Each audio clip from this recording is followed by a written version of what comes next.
Before watching the video, don't forget to subscribe the channel and enable bell notification to never miss an update from us. Hello everyone, this is Ashima Shukla and you're watching us on Entry channel. In this video, we're going to talk about daily news events. So all the news events that are important from the examination perspective and banking perspective have been put up in this very video. So what we're going to talk about, most of you might be aware of, all those who are regular viewers, that we're going to talk about the news events in a bit of detail so that you people are not left out on any pointer and you don't feel left out on any news event. So certain pointers will be explained in a way that it increases your general knowledge along with your examination perspective, because some news events are just for the daily purpose. So we are going to begin on that, and let's begin with the first news event: migration and development of a brief report of World Bank. World Bank has recently prepared a report on migration and development. And so first question you get here itself, that is that who has prepared this report on migration and development? So that has been prepared by World Bank, and according to it, India's remittances are going to drop down to 76 billion US dollars. Earlier it was approximately 82 or something approximately billion US dollars, and now it has dropped from 82 to 76. That is the expected one. And it is also among the top 5 countries that will receive the lowest foreign remittances. The other 4 being China, Mexico, Philippines, and India. So there are total 5 countries which have been identified who are going to receive the lowest foreign remittances.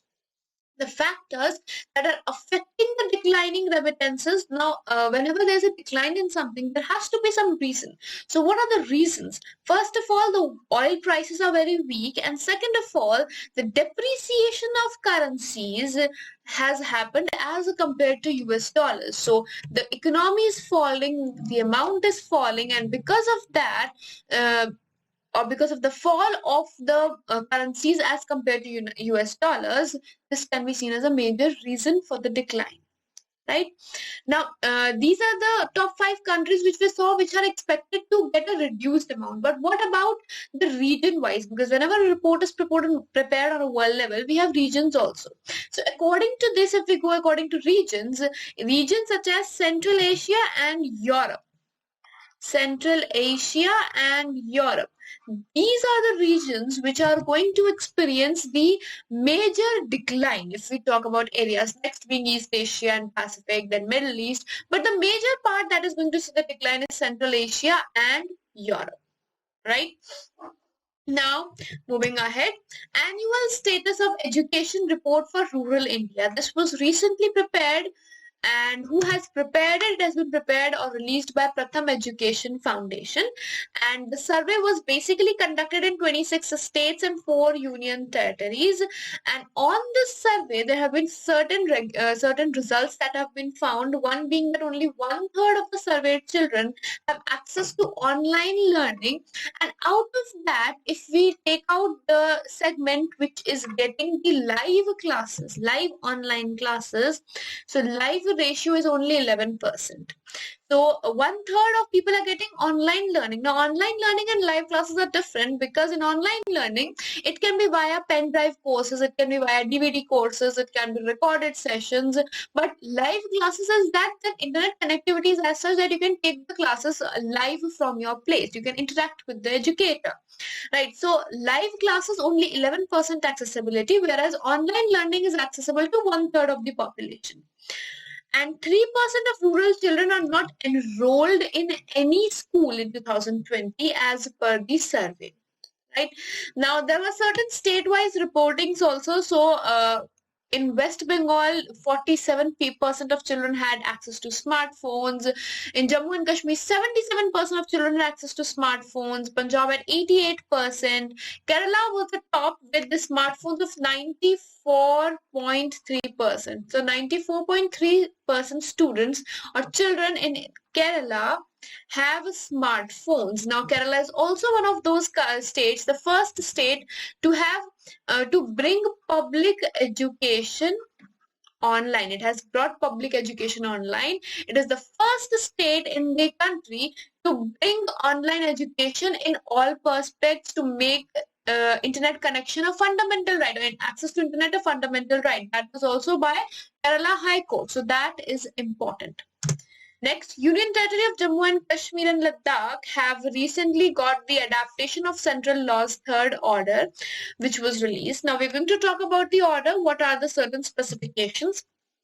First of all, permanent resident of the state clause has been removed, and therefore definition of domicile has also changed. So they don't now you don't have that second citizenship, as we say that earlier it was there that there were two citizenship. One is the person which is Indian, and the other is the person which is Kashmiri. Now, apart from that, the definition of domicile also changed. That is that any person who is or has been living for about 15 years or more in the state can be a domicile of the state, or anyone who has studied for 7 years. If I'm studying in any place in Jammu and Kashmir for more than 7 years, I can be called a domicile, but I should also have appeared 10th or 12th examination in any institution which is registered with Jammu and Kashmir.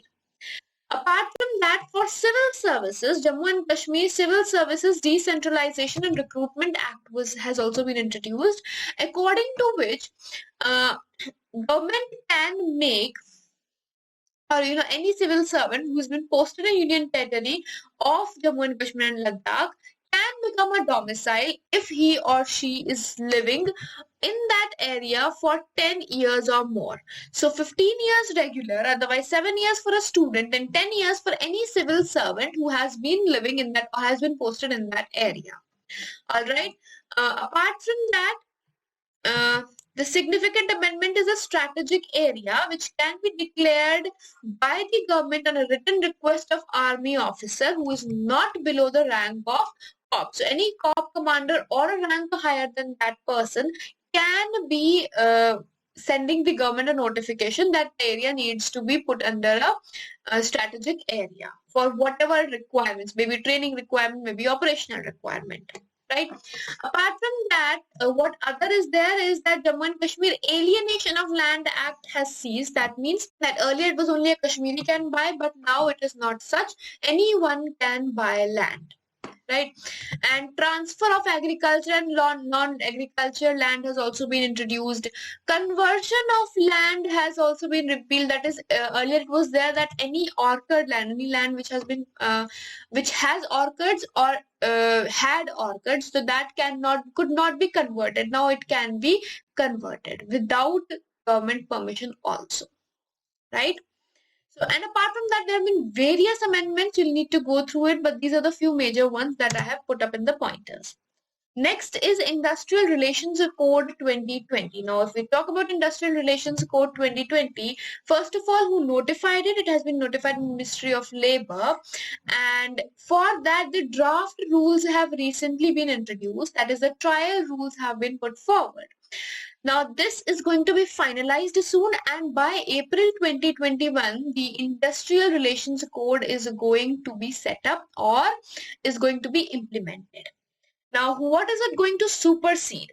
It is going to amend the Industrial Tribunal Central Procedure of 1949, Tribunal Central Procedure 1954, Employment Standing Order Central Rules 1946, and Industrial Dispute Central Rules 1957. These are the 4 acts which are going to be changed. Right. Now, what are the changes? What are the codes that have been put forward in the draft rules? First of all, establishments with more than 300 workers will have to seek government approval. Earlier, this number was 100 workers. So, any person or any institution which had 100 or more workers, they had to seek a government approval for running that establishment or that institution. But now, they have increased it to 300. Significantly easing the business index, easing the doing business index. So now doing business in India is going to be improved because the small institutions don't need to get approval from the government. They can run on their own. Apart from that, workers have been restricted from going to strike. And how is that going to be done? First of all, certain filters have been put forward, and second of all, subscription charges have been proposed for trade unions so that collective enforcement cannot be there. Collective pressure cannot be put up on people. That is what the subscription charges and trade unions will do apart from going on strike. Then closure of establishment should be done after seeking the 60 or 90 days prior approval from government. They need approval from government 60 to 90 days before. So if I'm seeing that my establishment will not work for the other 2 or 3 months and I'm feeling that it should be closed, I need to get it approved from the government 60 or 90 days before the final day. It's not like last day I can get it stamped. And court has also made it mandatory for industries to provide separate washrooms for male, female, and transgender employees. Now, it was expected that gender equality is going to be promoted, so that is definitely going to be promoted. But this is for the first time that transgenders have also been considered for the labor codes. So transgenders have also been included in this code, and according to that, separate washrooms are going to be there for all the male, female, and transgender employees. Next, Government of India is going to set up 14 more aerodomes. So in that, what we have is first of all Udan scheme, which is under which scheme this is going to be done. So Ude Desh Ka Aam Nagarik, that is Udan. Udan scheme works under Ministry of Civil Aviation. And they have approved the setting up of these 14 aerodomes whose locations are important because they can be asked in indirect form or static form. So we have Guwahati Riverfront, Tehri Dam, which is in Uttarakhand. Again, where is Tehri Dam? Question can be there. Then Umrango Reservoir, which is in Assam, Aral Dam in Maharashtra, Praksam Barrage in Andhra Pradesh, Khindsi Dam in Maharashtra, Minkoi and Kavarati in Lakshadweep, Havelock, Long, Neel, Hadbai Islands in Andaman and Nicobar, and Shatrunjay and Daroti in Gujarat. These places need to be known because what happens is the question can be framed in a static form. Exemplar can be Havelock, Long, Neel and Hadbai are islands of India. Where are they located? So that is near the Union Territory of the Andaman and Nicobar Islands. That is how the question can be framed. Second thing over this news event is the seaplane service which has been launched or is going to run between Statue of Unity in Kevadia and Sabarmati Riverfront in Ahmedabad. Now, this service or seaplane service is going to be run by SpiceJet. So SpiceJet is going to run this service, and between Statue of Unity in Kevadia and Sabarmati Riverfront in Ahmedabad, it is going to run. Moving ahead, a few one-liners over here. UNESCO has recently included Panna National Park of MP under its Biosphere Reserves list, and Fuval Manad Addu Atoll of Maldives has been included under World Network of Biosphere Reserves, both of them being the listing of UNESCO. Now over here, one thing that you need to know about, or one program that you need to know about, is MAB or Man and Biosphere Program. Man and Biosphere Program, which is a program of UNESCO. So UNESCO runs this Man and Biosphere Program, which basically works to,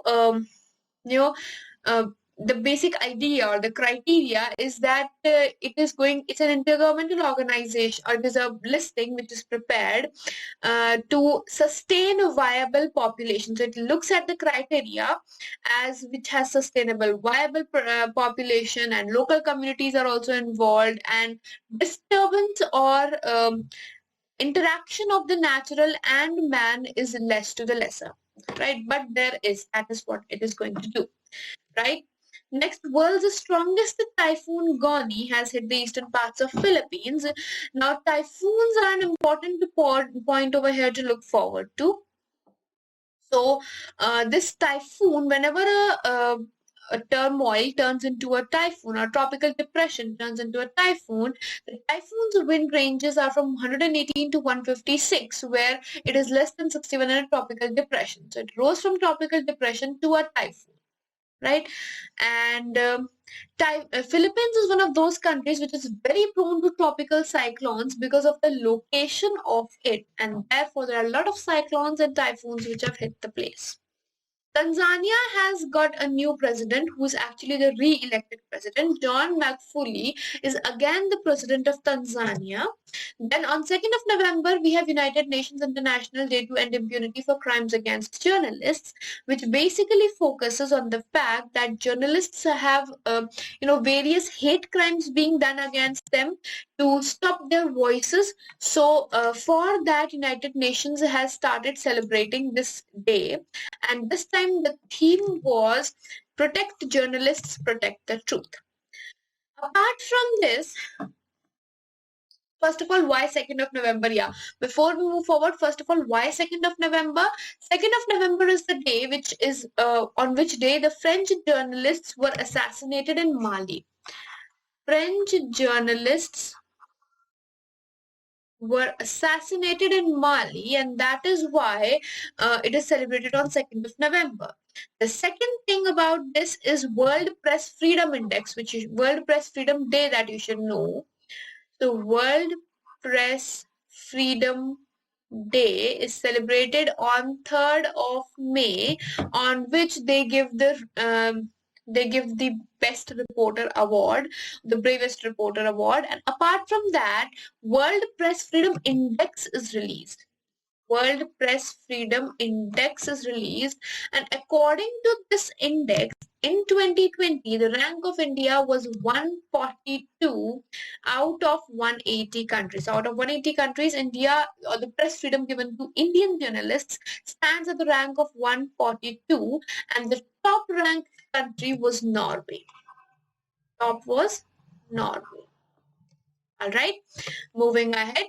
IISc and Indian Oil Cooperation Research and Development Center have signed an MOU to develop biomass gasification-based hydrogen generation technology to produce fuel cell grade hydrogen at an affordable price. Here, from biology perspective, biomass gasification is important. That is converting of biomass to hydrogen without combustion, without any burning. Converting the biomass into hydrogen is biomass gasification. Now, hydrogen is known as that fuel which has zero emissions. Why it is called zero emissions? When you're burning something, you're definitely going to get something in return. So why is it called zero emission? The reason it's called zero emission is because whenever hydrogen is burned, it releases water. So that being a useful product or a useful byproduct, therefore it is known as zero emission fuel, right? So over here we cover up the major news events for all of you, and I hope this turns out to be helpful for the examination perspective and helps you clear a lot of pointers. How you find the video helpful, or if you have any doubt in this news event, you can post it in the comment section. That's going to be looked up after. Thank you so much and have a great day ahead.